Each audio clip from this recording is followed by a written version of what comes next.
on OSRC News at 7. Ahead, Edo governorship poll, President Tinubu civility as IPC charges journalists on safety. Stakeholders appeal for government intervention as WAHEC withholds result of hundreds of Ondo candidates. NNPC seeks investors to revive BRAS Olokula energy projects to maximize gas resources. And from the foreign scene, race for U.S. White House intensifies as presidential candidates seek more support.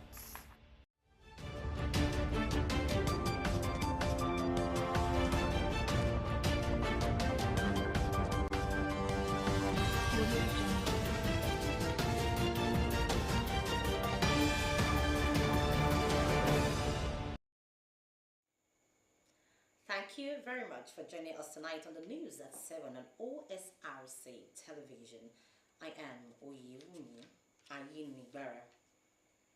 President Bola Tinubu has called on all stakeholders in the Saturday's governorship election in Edo State to themselves peacefully and sportingly.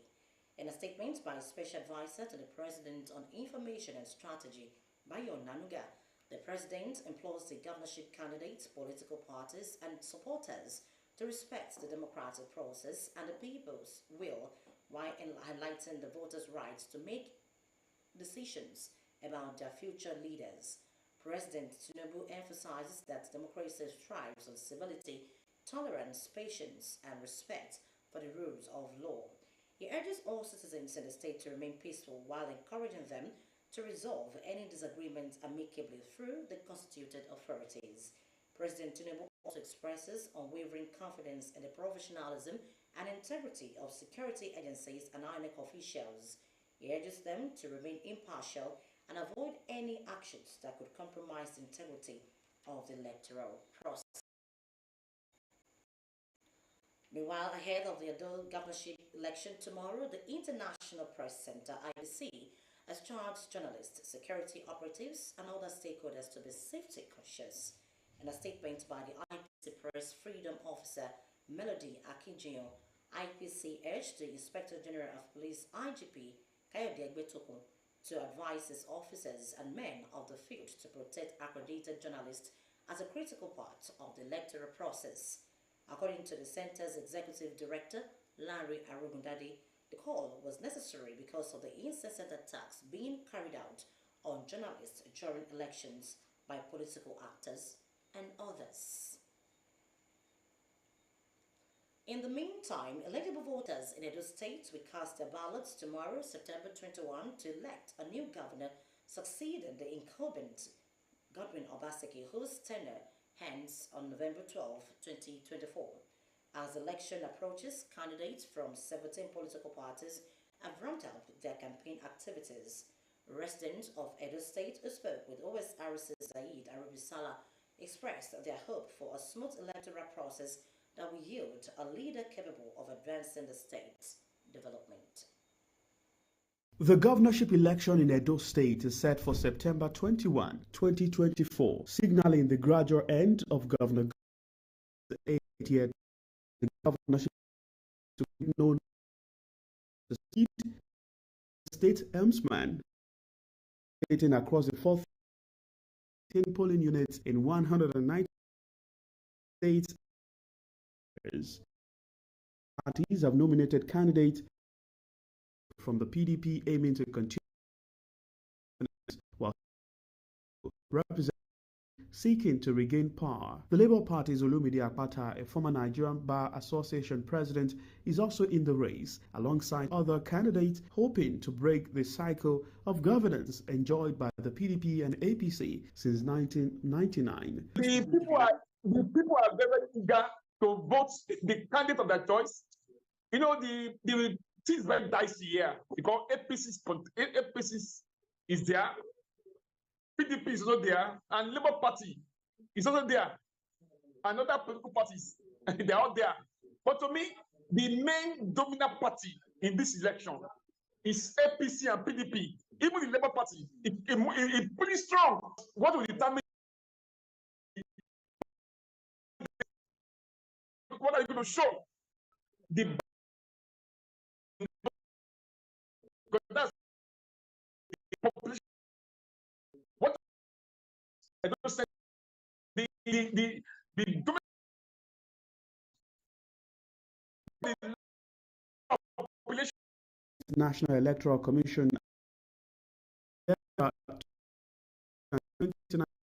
I've registered actively campaigning focus on ensuring a peaceful and voter safety. Campaigns have highlighted key issues such as insecurity, agriculture. The state has also played host to prominent political figures, including Ondo State Governor Lucky Aida. So, with the countdown to the elections D-Day, residents of the state who spoke with Osrc highlighted issues such as approaches to fighting insecurity and key determinants to shape the choice of the electorate. State is security and food, because if you have food, everything will be okay, because a hungry man is an angry man. If there is violence in any state, it will be because of the hunger, and at the same time insecurity makes people not to go to the farm again, especially in the interior, in the villages. And that's another thing that is causing scarcity of food and hunger the land. Everybody has his own manifesto, so when it comes, so the president was tackling security, and I hope if another one comes, he will be able to continue. INEC has prepared model voter accreditation. 5,000 police personnel will be deployed alongside 8,000 others from sister agencies for security during the elections. The political climate here in Edo State continues to gather momentum, and the electorate will get the victory come September 21. The day and the results will tell. From Benin in Edo State, Sahid Aribisala, Osrc News. Still on Edo election, to ensure smooth conduct of the Saturday's Edo State gubernatorial election, the Commercial Federal Safety Corps, Shehu Mohammed, has ordered operatives of the Corps to collaborate with all the security agencies to enforce compliance on restrictions of vehicular movement. The director also mandated personnel to clear obstructions from the roads, carry out rescue operations in case of emergencies, and maintain orderliness in polling booths. According to him, adequate mobilization has also been made for operational tools, including deployment of vehicles, tow trucks, as well as ambulances to strengthen enforcement of restrictions during the entire process of the election. He warned that the personnel deployed to play active role in the democratic exercise. And in Ondo State, the continuation of efforts to equip key stakeholders as well as political parties ahead of local government elections. Ondo State Independent Electoral Commission has organized a two-day sensitization workshop for political parties and key election stakeholders. Declaring open the workshop, Governor Lucky Aiyedatiwa said it is the process of ensuring that dividends of democracy reach the people of the grassroots. Government House correspondent Zimo Ebiemi found the report as presented from our studios. Aiyedatiwa, represented by his deputy, is a man that at the ground stay peaceful, including process election. Did some way process at the local government level. Chairman Joseph Association became imperative in view of the factors which necessitated. They go beyond just conducting election. That whatever that emerges from the products of the election that we're about to conduct should also key into this vision. Because the ultimate result of having grassroots democracy is to have good governance. He called on political parties and stakeholders to abide of a credible election.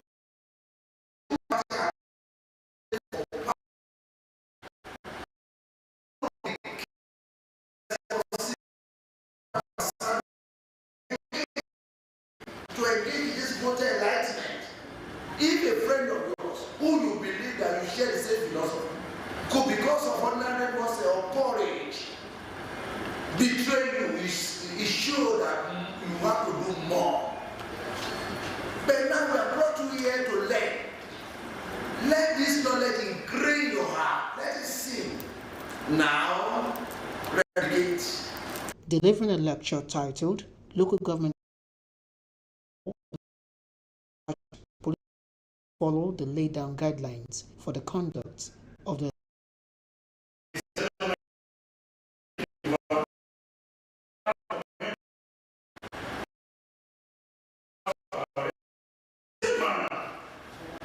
It gives power to the police.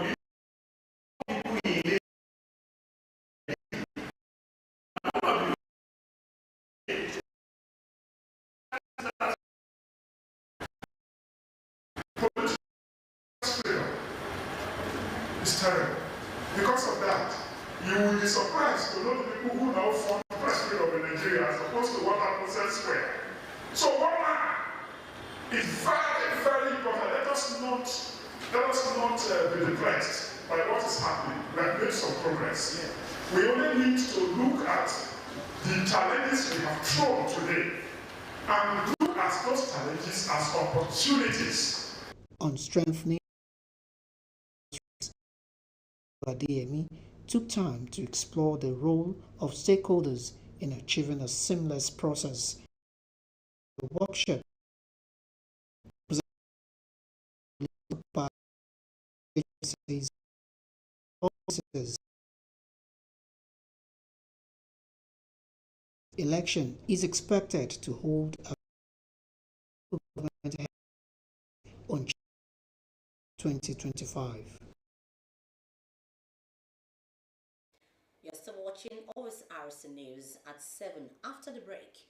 NNPC seeks investors to revive brass or local energy projects to maximizing gas resources. Please to join us for this and more. Ambition. My G, for our ambition, we go hard. We go day night till we make it. We go hard till we find that perfect beat. The perfect beat, the one the world will put on repeat. So we chase greatness in every moment, making every naira count. We put out content after content till it's comment after comment. And with Glow by our side, we have more to offer. Because the MyG bundle comes with bonuses, giving you way more data value and way more steez on IG, Snapchat, TikTok, WhatsApp, Glow TV, Audiomack, and Boomplay in one fly package. Dial *312# now. IG Glow Unlimited.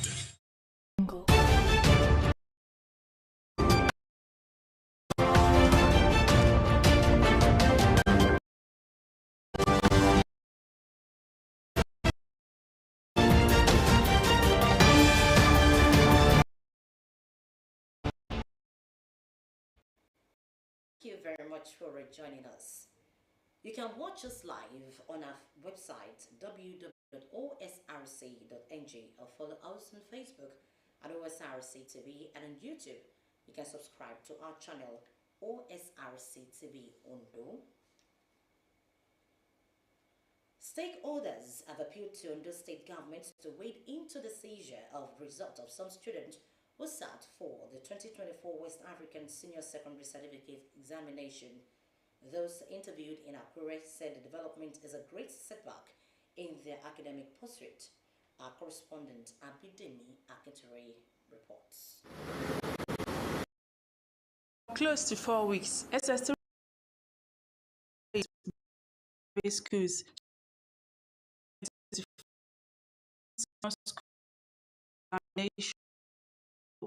this WAEC to release their results disappointed as their results were withheld. Students state, including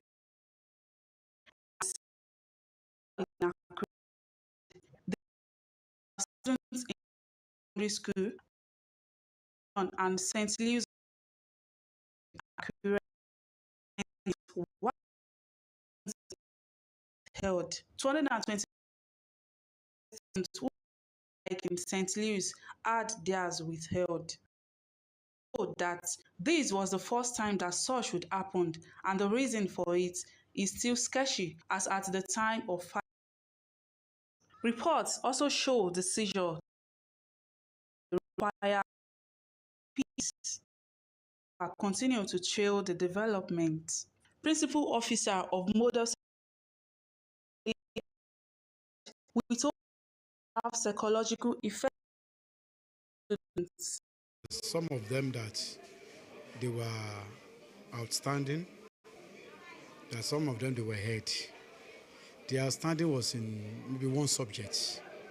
Basically, I think they seized the English language was outstanding. That was for 10 students. And I think 13 students were head out of 100 and something. Eventually, I think a week after or thereabout, those outstanding results were released, and all of them passed. But those students that the results were head, were asked to come back 4 weeks after. We lodged complaint. Even our best students happens to be one of them. Students that have been going on competitions and all that, representing the school on Olympiad. You understand? That's international competition. It's been involved. So we are not going to fold our hands. We are definitely going to take action. But we just want to give them time. CAC Grammar School confirmed that few of students' results are pending for English. It's not all the total subjects, just some sub of the subjects, especially English. Some of them are having some outstanding there. So, but we are believing God. We went to them in WAEC, and we were told that very soon they will release it. Reacting on the report, the state chairman for Academic Staff Union of Secondary Balogun reassured that education is to resolve the issue. The issues that was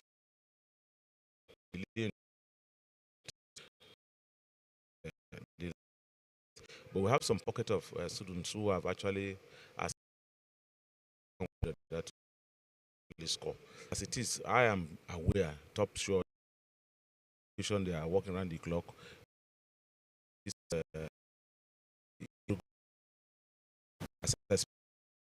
Going in for a meeting at the Ministry of Education. Students are waiting patiently for intervention.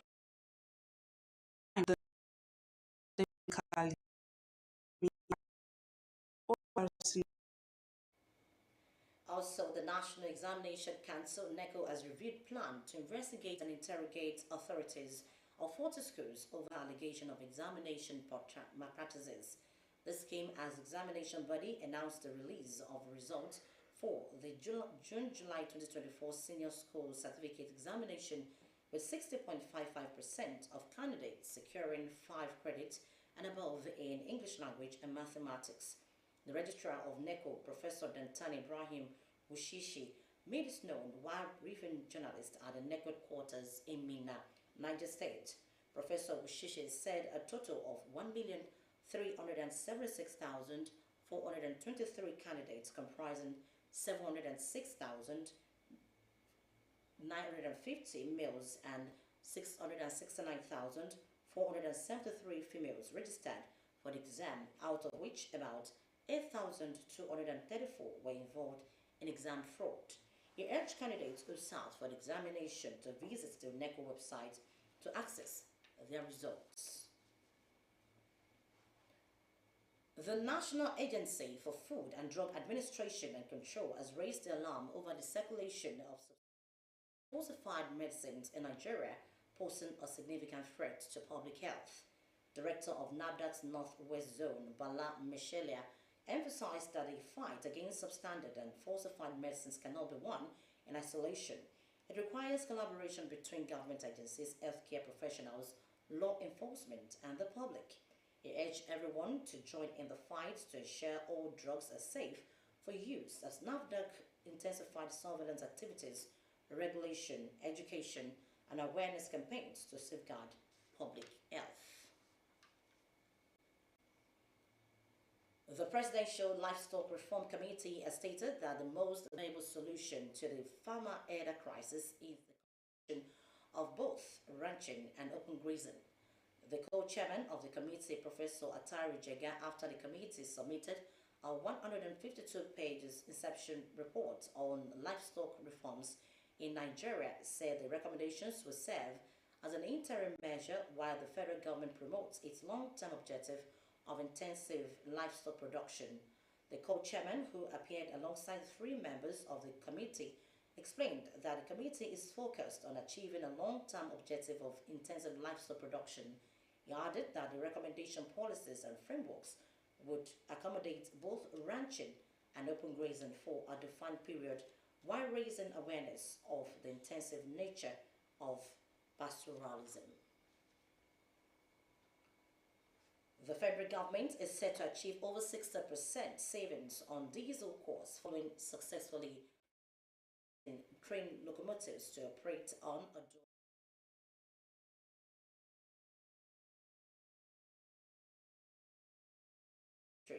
expressed satisfaction with the test run. The Amina J. Mohammed train station, Idu train station in Abuja.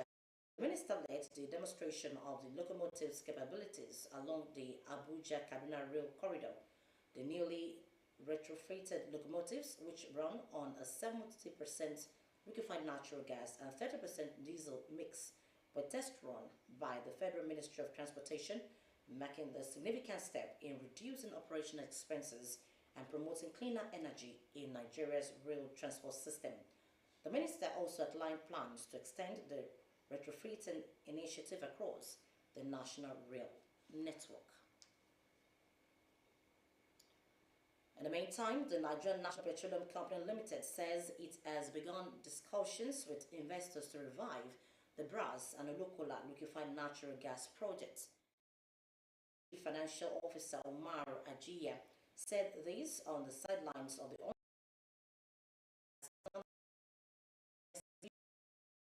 United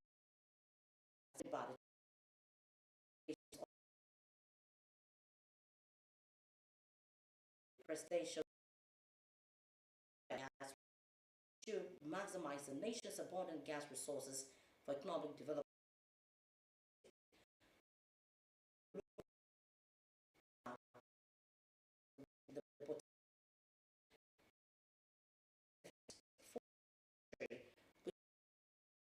Power generation.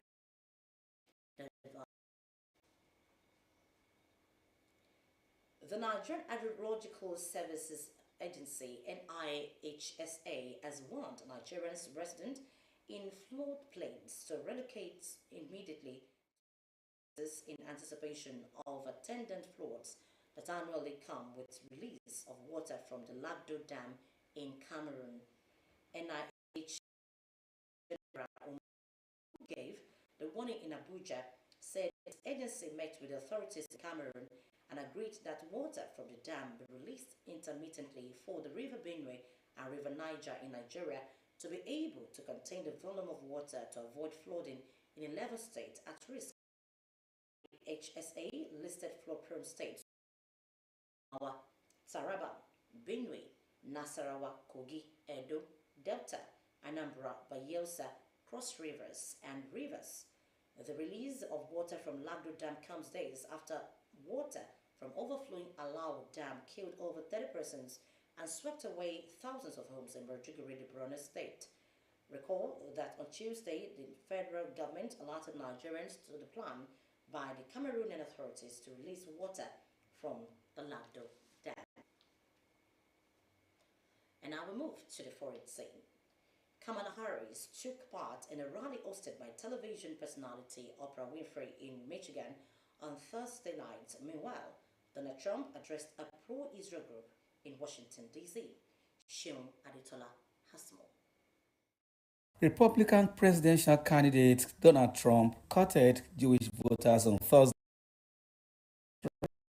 The candidate Harris is Just yesterday reaffirmed her support for blocking major arms shipments, as you know, to Israel. She blocked them.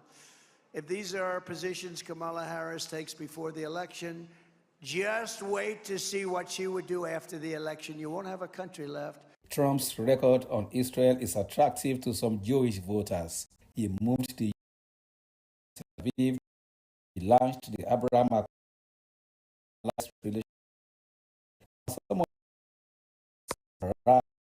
Trump and Prime Minister Benjamin Netanyahu became allies, but Trump said he will end the war in Gaza. He just did not specify how. Instead, asking the audience why Jewish voters at 40%. That means you got 60% voting for somebody that hates Israel. Meanwhile, with the way in the U.S., Harris returned to the battleground state of Michigan, where she thanked supporters for raising millions and organizing registration drives and answers about everything, from the economy to immigration to the case of a Georgia woman who died in 2022 after she was denied emergency abortion. Certain people who are in these state houses, and then starting with the former president of the United States, think they're in a better position than a doctor or a nurse to determine when their patient needs medical care. What did not come up is the war in Gaza, a critical issue for Arab American voters in Michigan, and how Harris would end it. They would have to make do with her comments. President Biden working to end this war such that Israel is secure, the hostages are released, the suffering in Gaza ends, and the Palestinian people can realize their right to dignity, security, freedom, and self-determination. Harris and Trump had love from their voters, but the party they cannot control is now underway. The first of millions of votes are now being cast, waiting to be counted on election day. Shion Adetola, Osrc News. Still on the foreign scene, Caribbean island of Martinique, where authorities are calling in reinforcement to contain protests over economic inequality and the cost of living in the French overseas territory. Demonstrations have clashed with police, leading to injuries and arrests. Kemisola Ochomo brings us more. Banning cars, buildings, and block streets, Martinique is trying to make its voice heard in Paris. Taxi drivers have also joined in forming a convoy. Today, members of the people have come to strengthen the ranks. We don't just look at the fact that they are taxi drivers, but they demonstrate that no matter what position we have, what job we have, we all have a role to play. Today, they don't want to see the movement weaken. So they too are coming to strengthen the ranks and lend a hand. These protesters want to see the prices of goods go down to where they are in France. Right now, they are paying almost 30% more for food. There is a portion of the population who find themselves in extreme poverty. Elderly people who find themselves alone with small pensions, children whose parents are unable to feed them properly, and who are forced to choose between basic consumer products of low quality and high prices. The problem has been on the table for a long time, and it's time for there to be a concrete and long-term solution. For now, authorities have tried to quell the unrest by imposing. It is set to last until at least Monday. But after the curfew lifts and the smoke clears, Martinique's protesters won't know as news. And to end Osrc News at 7, here again are two of the major stories. We told you that ahead of Edo governorship poll, President Bola Tinubu has called on all stakeholders to conduct themselves peacefully and sportingly as IPC charges journalists, security operatives and others to be safety conscious. And we also brought to you that stakeholders have appealed to the state government to wade into the seizure of results of some students who sat for the 2024 West African Senior School Certificate Examination, WAEC. And that's the news tonight. Thank you very much for watching. Good evening.